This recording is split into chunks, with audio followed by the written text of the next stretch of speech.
Hey, you know that stuff you said about global warming. Do you think it's really true? Yes. Why do you ask? Well, I saw some videos that explained how it can't be true. There's some pretty serious scientists that dispute it.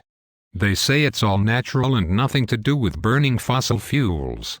Some even argue that the Earth is not actually warming at all. It's pretty convincing stuff. Like there was the medieval warming period that was hotter than today. And there's more. Okay, before you go any further, be aware that what you are talking about is a propaganda campaign generated by oil companies.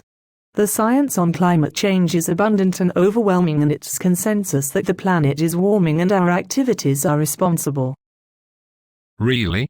These scientists were saying the debate is far from settled. What about the medieval warming period, or the Little Ice Age? Yes, really.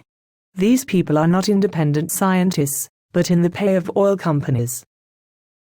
Firstly, there are many falsehoods that have been generated and spread by the oil lobby think tanks regarding climate change. What are those falsehoods? To start with, the previous changes in climate you mention were not global and have natural explanations. There are hundreds of other claims arguing against human-assisted climate change that, despite still being widely believed, have been shown to be false. These include that the planet is not warming when all data shows that it is, or that other planets are warming too when there is no evidence for this, or the sun causing warming when its activity bears no correlation to the warming we are experiencing, or CO2 is not a greenhouse gas, or that there is not enough CO2 to cause a greenhouse effect, or that CO2 lags behind temperature rise and doesn't cause it, or that volcanoes produce more CO2 than human activities, or that the ice caps are growing, or that glaciers are not shrinking. The list is endless. All these claims have been debunked, and there are many more. Too many to go into. I think most of those were mentioned in the film I watched about climate change. Still, it did sound pretty convincing though. Well, let's look at the facts here. There are many thousands of climate scientists who agree that climate change is real and caused by human activity. It is very difficult to find just one who holds the opposing view. There are a few economists, meteorologists and journalists who hold the opposing view, and they are all in the pay of oil companies. We know from natural thermometers such as shrinking land ice, sea temperature, land temperature, or species migration into traditionally colder regions, that the planet is warming. We know that we have increased the amount of CO2 in the atmosphere through our burning of fossil fuels.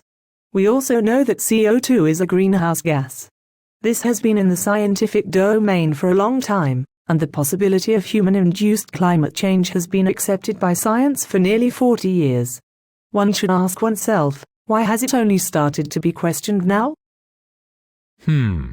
When you put it like that, it does start to sound a bit suspicious. So what is this stuff about oil companies? Well, the history goes back to the tobacco industry. In the 1980s, the tobacco industry spent big money creating think tanks, which had the appearance of being scientific institutions. These were specifically designed to argue the case that tobacco is not harmful to health. They used similar tactics, claiming that thousands of doctors didn't believe smoking was harmful, when this was simply not true.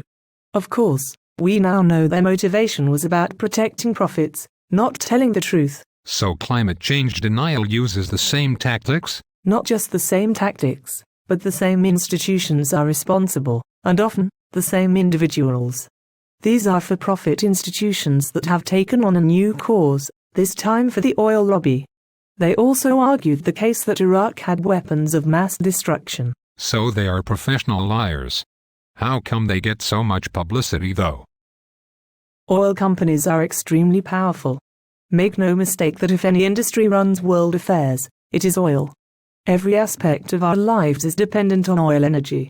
If you took away all your possessions, goods or services, that were not either made from oil itself, or made using oil energy, you would have virtually nothing left. They are bigger than governments and have huge influence on mainstream media.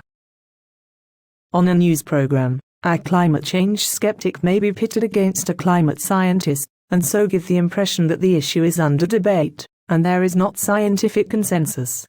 But actually there is a strong consensus, and the skeptics are either lying, or following a faith-based religion. Well, yeah. A lot of people believe climate change is a hoax. If that's a lie, how come they believe it so easily? There are several aspects to the psychology of climate change denial. Firstly, accepting the reality of such a problem is difficult unless it is affecting you personally. Livestock farmers on the banks of the Ganges River Delta have no doubt climate change is real, because their farmland is disappearing underwater. To someone in a Western city, climate change is rarely part of their reality. And they deny because it frightens them too. Yes, people don't want to believe it is true, and use various subconscious strategies to convince themselves that it is not happening. Subconscious strategies? Like wishful thinking? Yes. Some, such as US Republicans, fear ostracism from their peers, as their political affiliations lie with denial. For instance, plenty of Republican politicians would agree in private that climate change is a problem, but publicly 97% of Republican Congress members deny human-assisted climate change. If they changed their stance, they would not be re-elected, and would also risk losing the funding that the oil companies give to them. But not everyone denying climate change is a Republican, are they? No. By far the most common psychological strategy that is behind justification of climate change denial is simple avoidance of the issue. What, like pretending it isn't happening? Yes. The perception is that taking action on climate change means disruption to their lives and loss of physical comforts they have grown used to. Most people are deeply uncomfortable about that prospect, and it has almost become a taboo subject.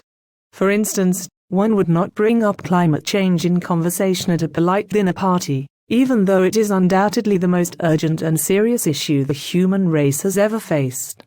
Even those who accept the realities of climate change may avoid the issue also. How do you mean? There are many people who think it is already too late to be stopped, or others that have realized we have reached a stage where reducing our carbon emissions is no longer going to be enough to stop the planet warming. So they have given up. The attitude is, we can't do anything about it, so why bother trying, or even bother talking about it? This is all kind of frightening. But some people say it's a hoax that has been brought about by the New World Order, as a way of scaring us into accepting a global socialist government, and that it is all about controlling us and taking away our freedom. They say the scientists are lying about crucial parts of the research. It is very easy, and takes a few seconds to accuse a scientist of lying, whereas it takes the scientist 30 minutes to explain why what they say is true. This is simply not a balanced argument. The idea that the New World Order is oppressing the oil companies is beyond fantastical. There is no New World Order, only all-powerful corporations seeking greater profits. Such conspiracies are another avoidance technique of facing up to the huge environmental problems the world faces, especially climate change. But surely, sooner or later, something has to be done. What about the Kyoto Agreement?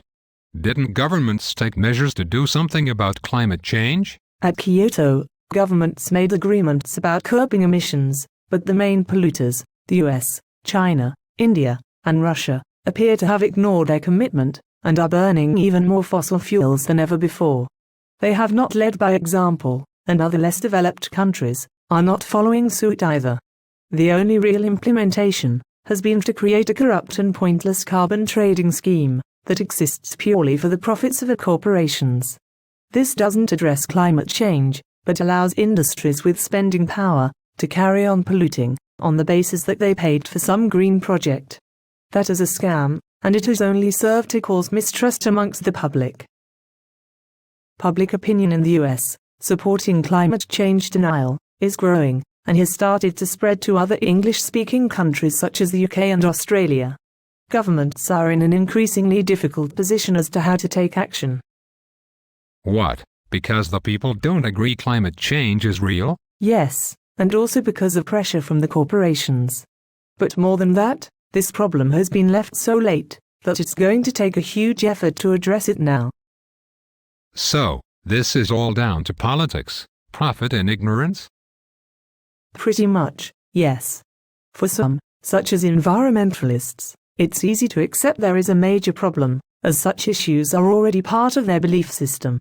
But for others, the prospect of changing their views is harder, and changing their lifestyle harder still.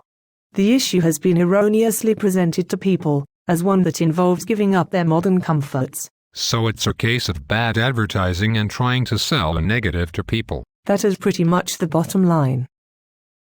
There are many who are in denial through ignorance, including powerful people, but remember, there is a concerted misinformation campaign by people who are aware of the scientific truth, but have chosen to lie about it anyway.